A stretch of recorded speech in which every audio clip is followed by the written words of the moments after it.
दोस्तों, कॉम्प्रोमाइज़ फिल्मी स्टोरी एक बेहतरीन इमोशनल लव स्टोरी है जिसकी कहानी 5 किरदारों पर घूमती है। शेखर, संध्या, मानवी, विक्की और बॉस। शेखर और मानवी की शादी हो रही है, मगर फेरों के समय मानवी अपने कमरे से अपने प्रेमी विक्की के साथ घर से भाग जाती है।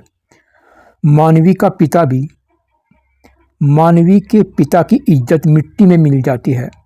वह सबके आगे रोता हुआ माफ़ी मांगता है। बारात वापस आ जाती है। शेखर का दिल टूट जाता है। मानवी विक्की के साथ उसके फार्म हाउस में रहती है। शेखर पूरा टूट जाता है और 3 दिन तक कमरे से बाहर नहीं आता। माँ बाप उसे समझाते रहते हैं और शेखर को उसके ताऊ के शहर भेज देते हैं। शहर में शेखर की मुलाकात संध्या से होती है, जो एक ऑफिस में काम करती है। शेखर संध्या की दोस्ती हो जाती है। संध्या जिस ऑफिस में काम करती है, वहाँ के बॉस की नज़र संध्या पर होती है। संध्या बॉस से बचने के लिए खुद को शादीशुदा बताती है। बॉस उसके पति सूरजमल के आने का इंतजार करता रहता है। संध्या के घर पर एक तोता होता है जो संध्या को मुकेश के दर्द भरे नगमे सुनाता रहता है। संध्या तोते से बहुत प्यार करती है। संध्या की माँ होती है, मगर पिता नहीं है। माँ, बेटी और तोता बड़े खुश होते हैं। शेखर संध्या की मुलाकात होने लगती है। दोनों को बॉस देख लेता है। वह शेखर को संध्या का पति समझ लेता है। संध्या पूरी नाटकबाज लड़की है। वह बॉस के सामने शेखर को ही अपना पति बताती है। बॉस उन्हें पूरा सम्मान देता है। बॉस झूठ से नफरत करता है और वह संध्या को हर हाल में खुश देखना चाहता है।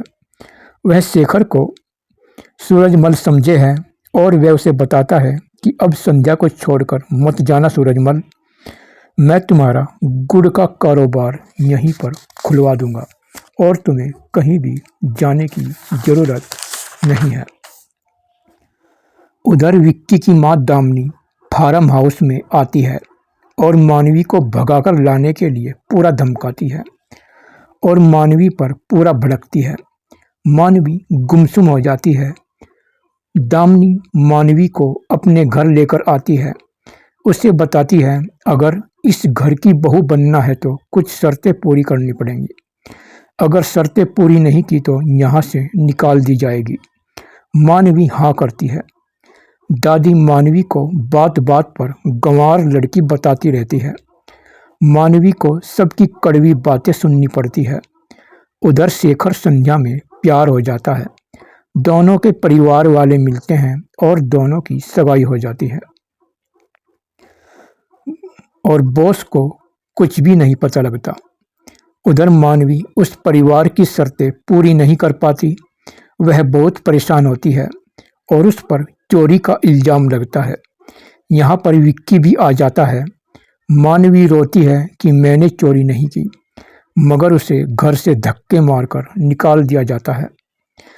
वह चलती हुई पूरी रोती है और पछताती है कि मैंने शेखर के साथ अच्छा नहीं किया था। जिस विक्की के लिए मैं शेखर को ठुकरा कर घर से भागी थी, उसी विक्की ने मुझे चोर साबित कर दिया। अब मैं कहाँ जाऊँ? मैं अब अपने घर भी नहीं जा सकती। मानवी दर दर भटकती है। गुंडे उसका पीछा करने लगते हैं। वह उनसे बचकर भागती है। गुंडे उसे पकड़कर उसके कपड़े फाड़ने लगते हैं। तभी यहाँ बॉस कार से आकर मानवी को गुंडों से बचाकर अपने घर लाता है। वह बॉस के घर में शेखर और संध्या का फोटो देखकर चौंक जाती है और शेखर का पता निकालती है। फिर वह संध्या से मिलती है और शेखर को मांगती है। दोनों में भारी बहस होती है और संध्या उसे पूरी धमकाती है और शेखर को देने से मना करती है कि मैं शेखर से प्यार करती हूँ, मैं उससे अलग नहीं हो सकती। मानवी परेशान होकर जहर खाकर मरना चाहती है। बॉस उसे बचाता है। मानवी शेखर और संध्या की जिंदगी में आकर तूफान खड़ा कर देती है और यहाँ पर बहुत ही ज़्यादा बहस वगैरह होती है।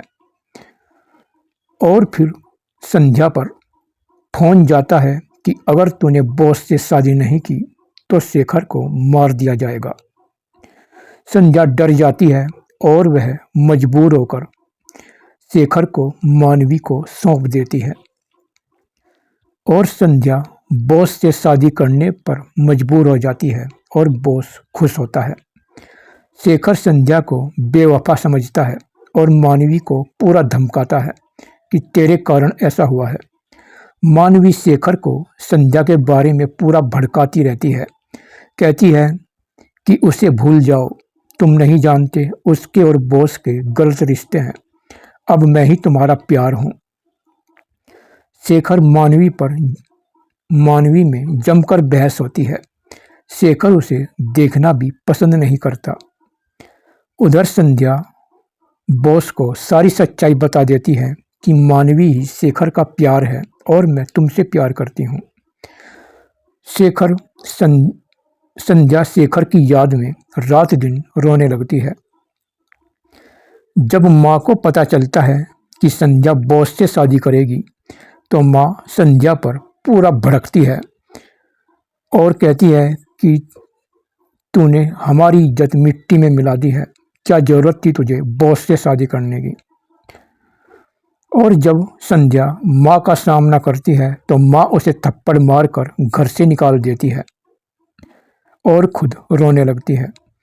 संध्या घर से निकलकर बॉस के घर में रहने लगती है।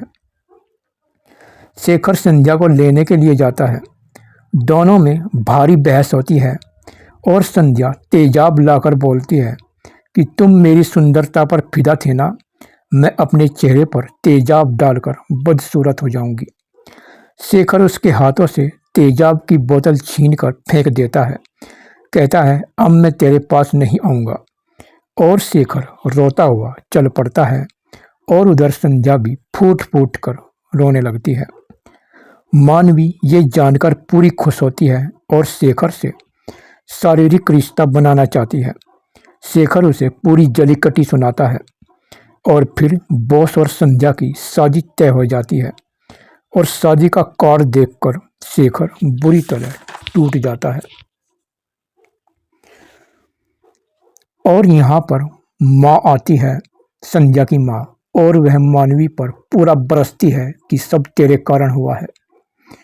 मानवी उससे माफ़ी मांगती है मगर माँ भड़क कर चली जाती है। फिर मानवी शेखर को घर से चलने को कहती है कि मुझे चाहे प्यार मत करो, मुझे अगर तुम मेरे घर छोड़ दोगे तो मेरे माँ बाप मुझे माफ़ कर देंगे। फिर शेखर मानवी को उसके घर छोड़ने के लिए तैयार हो जाता है। वह कमरे से निकलता है तभी विक्की कार लेकर उनके सामने आ जाता है और मानवी को कहता है कि सबने तुझे माफ़ कर दिया है, मेरे साथ घर चल, वही हमारी शादी होगी और तेरे माँ बाप भी वहीं पर हैं। मानवी विक्की की कार में बैठकर चली जाती है।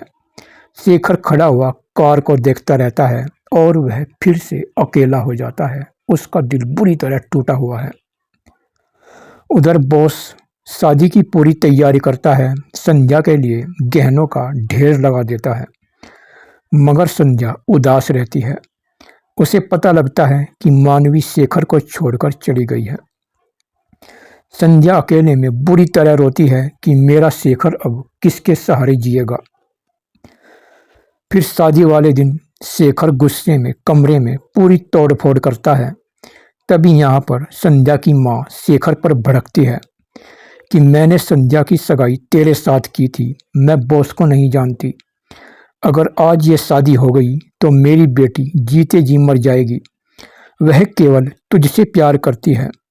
लोग तो अपना प्यार पाने के लिए तूफानों से भी टकरा जाते हैं, क्या तू ये शादी भी नहीं रुकवा सकता।